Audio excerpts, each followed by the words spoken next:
Good morning, afternoon, evening, ladies and gentlemen. My name is Zachary Nolan. My name's Carter Nolan. How are we feeling? Well, we're back with Star Wars. This is true. And our last time in the Star Wars universe for a TV show was a bit of a rough go. Now, I want to kind of preface this with we didn't hate Acolyte as much as other people. As much as I don't think either of us really enjoyed Acolyte. There were enjoyable moments. There's like two. But I don't think either of us would probably call it a good show. It wasn't a great. No, it was not a good show. It wasn't okay. So here's the thing. On its own, it's kind of fun, and there's elements that I enjoy. Now, in the grander scheme of Star Wars, lore breaking. It's not even just lore breaking. It's just actively making me go, okay, why are you doing it like that? Yeah. Why couldn't you do it this way? Or why couldn't you do it that way? And so it was a bit of a rough go at it. And it absolutely, first of all, the fact that the budget that show got was ridiculous. And it bombed in terms of the reviews. So we're finally back.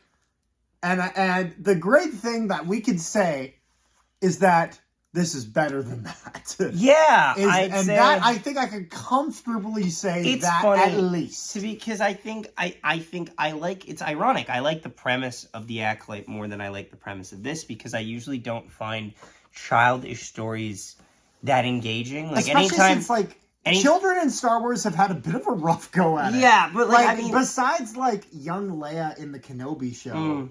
I don't know if we've really Jake Lloyd was okay. I think he gets shit on a little bit too much. We didn't like Omega a lot. Omega we struggled a lot with Omega. Yeah, struggled with Omega. We struggled a lot with Omega. The other kids that were with Annie in episode 1 were not the best.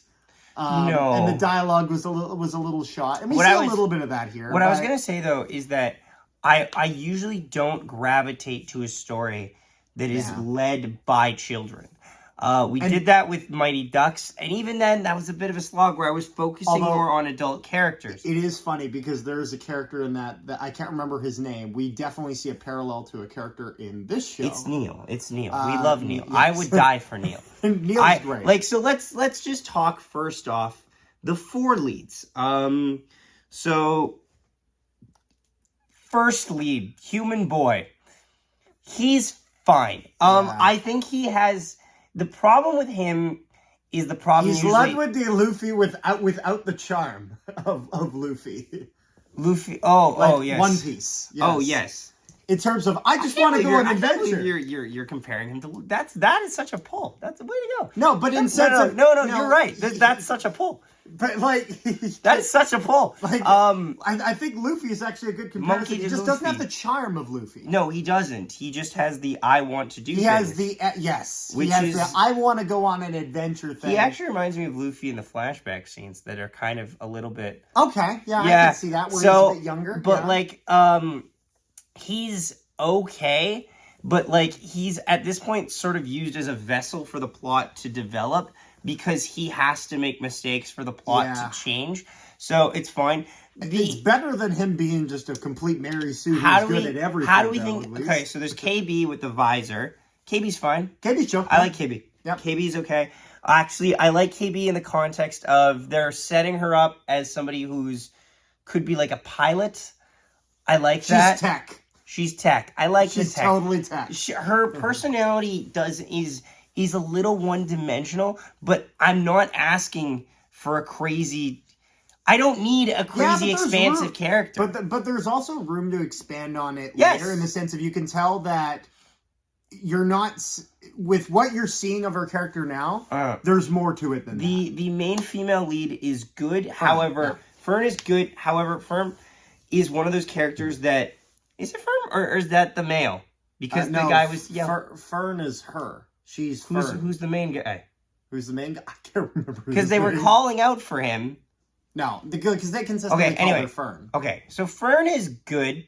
Fern is a little bit. She's an archetype, and an archetype that I don't enjoy the most. But they're making her work. Now the thing is I will say this once, and I'll say it again. I hate when kids can just walk over adults in shows. I hate that trope because it doesn't seem realistic to me. It seems that it gives a little Mary Sue vibes. Now, fortunately, they get absolutely smacked to reality in the second episode, which is great. Also to Neil. Neil is the best character. Neil is the best character of the 4 kids. Neil has a, like, Neil plushies are going to be coming out. Like, 100%. Like, Neil is a very marketable character. Fits the Star Wars aesthetic perfectly. His character is... He's a very relatable character He's as the well. most relatable. He's like you see bro, stupid passed around the him. test. Like, he passed the test. Well, he sees stupid around him, and he's like, is no one else questioning this? Like, am I the only one that thinks this is a dumb idea? So the first episode is okay. I'd say the second episode is better. It's shorter. Yeah, and it's because they need to get to that set piece. Exactly, because the first episode is always about establishing the kind of the base of your characters, and then episode 2 you can finally expand on that a bit. So with that said, just so that we get into this, let's first get into the first proper reaction, which is the intro scene of the pirates. What the? Yo!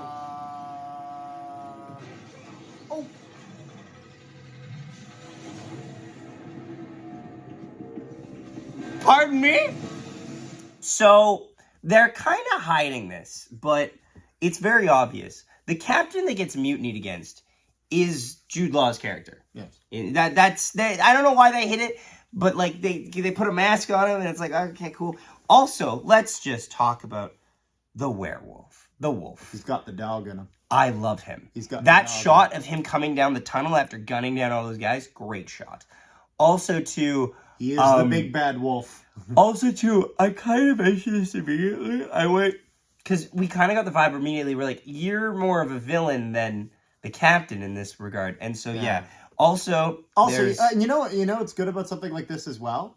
Think about it. We have someone in the Star Wars universe called Commander Wolf. There should be an in-universe explanation for what a wolf is. This is true. And so it makes sense having a being like that because Dave Filoni puts wolves a lot, but I do agree. I know, but I'm saying there needs to be some sort of in-universe explanation. So having species like that is good. Okay, so let's keep this moving because we're dragging a villain that looks menacing. We're dragging it. And then again, when that girl, it looks like when Fern looks like she's just about to walk over the adults. That's when he's like, no.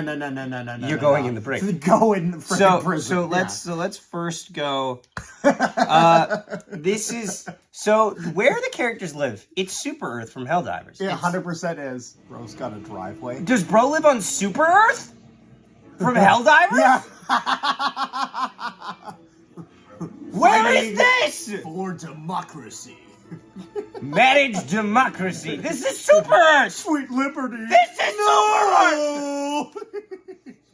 We're living in a suburban neighborhood. They have Green Bay here. It absolutely is. It's and for context, this is Super Earth from Helldivers. Super Earth, our home. Prosperity. Liberty. Hi there. Democracy. Our way of life. Oh, hello. That is the same shot twice. It really is. That is the same shot twice. It's funny. I thought it. I didn't say it right away, and then you said it, and then I was like, "Yeah, that's what it was." Yeah, you're like, "What is this?" Yeah, and then they're driving through, and it's like downtown Toronto, and I'm like, they have the CN Tower. They do. They do. They have the terrible tram system too. Yeah. I don't know how I feel about it because it's such a weird design, and also too, nobody seems to know this place exists. This is the most Earth-like design. Do they know where they exist? Because the name that they're giving, you know what the thing is a place that is outdated. This very much gives vibes of like if anyone has ever played the Telltale Back to the Future game, when Doc Brown has this dystopian future in which he controls, and where it's kind of like it almost gave vibes of like if anyone's ever read the book The Giver, where it's supposed to be this dystopian perfect society, but there's a horribly violent bad undertone that none of the residents are aware of. So it kind of gives that vibe, and they hint at that a little bit later with the credits. So we're gonna jump forward a bit here. This will be into the second episode. Yes, where they take off. They think it's a Jedi temple, and it becomes a ship. And I'm like, good, that's fun. I like that. That's. Yeah. I like, and it's an upside down ship, which I pointed out because I was realizing I'm like, oh, The cockpit is is on the ceiling. Yeah. Hold on a minute. So also, SM33 shows up, which, fun fact, is just an anagram for Smee. And Smee is the first mate in Peter Pan and the Pirates. And I love that. I love that. That makes me so happy. And I love him. And he got shot, but he'll be okay. But here is his joke about the airlock, which is great. It's not all my fault. Yeah, it is. Shall I throw him out of the airlock for insolence? Yes! Throw the child out Please do. in the airlock.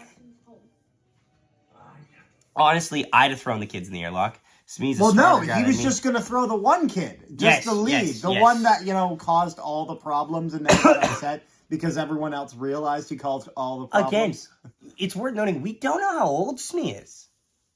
We don't know that. Like, SM33 is a old droid.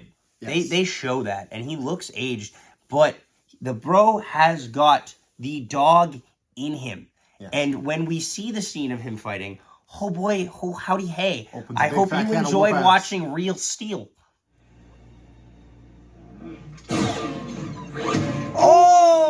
Oh!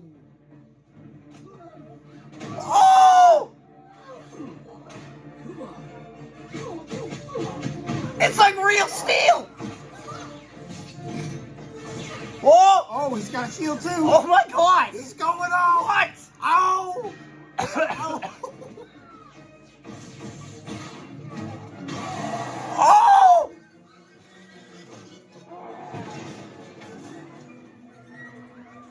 I need to watch Real Steel, actually. Like, real talk, I need to watch it. have not Because seen it. it's so good. It's punching, it's boxing robots. Fair enough. Yeah. With Hugh Jackman. Oh, there you go. Oh, there you go. You're set. There you go. You don't Now- need that. So it's interesting because then I think this kind of leads a good setup for then the final character that they introduce in the second. So- in the sense of when Fern kind of realizes, even though she's the voice of the group, that Yeah. she can't be enough, they then bring in that Yeah. actual I also adult do love voice. Prior to this, I just want to mention, the setup in the bar area is good. The idea that the credit reaction is really key to me. Like, Yes. he pulls out one, and they're like, "Yo, Yeah. fuck is this? What You know what is it this?" gave me a vibe of? You know what it reminds me of? Huh. It reminded me of when Harry Potter and Ron are in the Hogwarts Express, and he pulls the credits out, and Ron's like, "Whoa! Like, what is that?" Orphan got the juice. Okay. This is a tangent for 1 minute. Okay. How the fuck is Harry Potter so well off?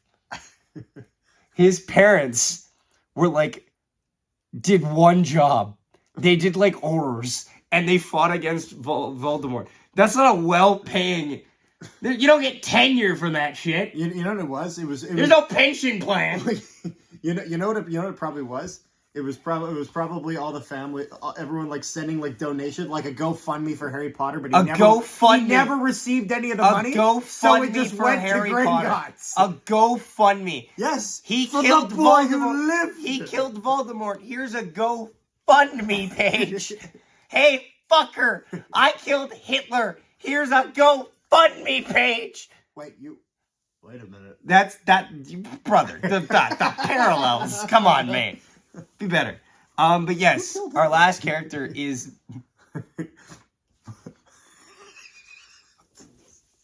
Our last character, it turns out to be a Jedi, which is awesome. Zach.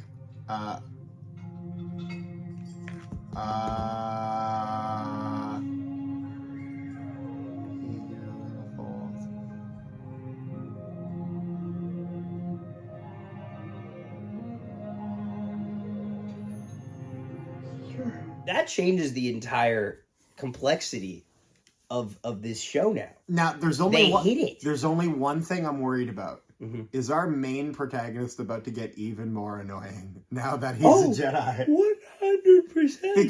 Because you know the metal thing is definitely a Jedi temple because you know he has what was the thing that he was playing in the middle of class? Like it was one of those old things. Bro's an iPad kid. That's all I know. that you would turn the dials and you draw on it and then you'd shake it and it would get rid of the drawing. Yes. I'm trying to remember what those are called. I remember playing on one as a kid. Etch-a-Sketch? Etch-a-Sketch, yeah. Whatever the hell that is. Yeah. That's the name of it. No, the name of it. I can't remember. But yeah, I think that sounds right. Mm-hmm. But it's funny because he had one of those in class. But it was we like the show. We think it's got this show is potential. This show could seriously cook. People are typing like, man, Space Goonies was lit. Yeah, no, it's funny.